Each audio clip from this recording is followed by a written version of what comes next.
এর কোনো মর্যাদা ছিল না, সম্মান ছিল না। তারা কি করত?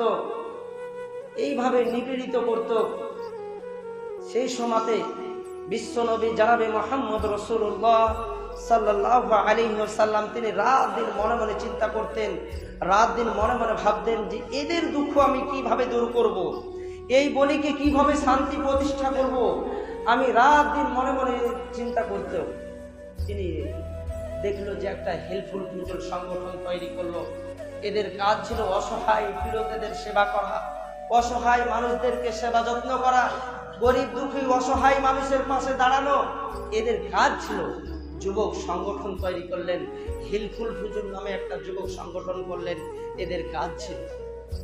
এইভাবে আল্লাহ রাসূল সাল্লাল্লাহু আলাইহি ওয়াসাল্লাম এইভাবে দ্বীনের দাওয়াত দিতে শুরু করলেন।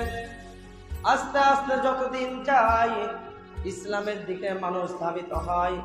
এইভাবে যখন বিশ্বনবী জনাবে মুহাম্মদ রাসূলুল্লাহ সাল্লাল্লাহু আলাইহি ওয়াসাল্লাম একদিন ঘুমিয়ে আছেন, বাড়ির মধ্যে ঘুমিয়ে আছেন, সেই সময় কাফের বেঈমানেরা একটা চক্রান্ত করলো। কাফের বেঈমানেরা একটা সিদ্ধান্ত নিল যে মুহাম্মদকে না শেষ করলে ইসলামের আওয়াজ বন্ধ হবে না। এই তারা সিদ্ধান্ত নিল। তাই তারা কি করলো? বিশ্বনবীর বাড়িকে ঘেরাও করে নিল।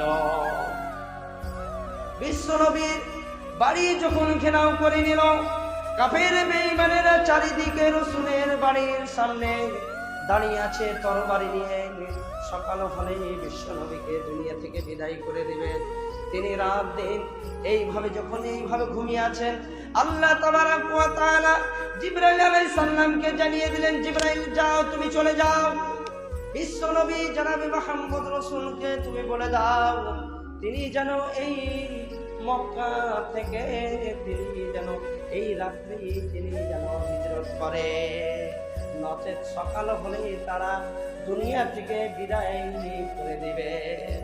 জিবরিল আলাইহিস সালাম বিশ্বনবী জনাবে মুহাম্মদ রাসূলুল্লাহ সাল্লাল্লাহু আলাইহি সাল্লামকে যখন এই খবর দিলেন, তিনি ভাবতে লাগলেন, আমি নিজের জন্মভূমি, আমি নিজের মাতৃভূমি ত্যাগ করে আমাকে চলে যেতে হবে।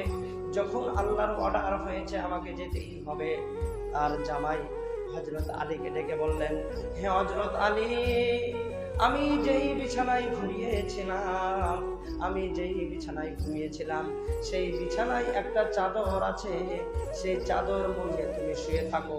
আমি মদিনায় চলে যাচ্ছি, আমি মক্কা থেকে মদিনায় চলে যাচ্ছি। আল্লাহ তাবারাক ওয়া তাআলার অর্ডার হয়ে গেছে, আমাকে যেতে হবে মক্কা থেকে আমার নিজের মাতৃভূমি ত্যাগ করে, আমার জন্মভূমি ত্যাগ করে আমাকে এখন মদিনায় যেতে হবে। কাফেরদের অত্যাচারে আমাকে আর সহ্য করতে পারলো না, আমাকে সেই মক্কায় আমাকে থাকতে দিল না। কাফের বেঈমানেরা এমন অত্যাচার করলো, কাফের বেঈমানেরা এমন অত্যাচার করলো, আমার এই জায়গাতে আমার ঠাঁই হলো না। অতএব আল্লাহ তাবারাক ওয়া তাআলা আমাকে অর্ডার করেছে, আমাকে এখনই যেতে হবে।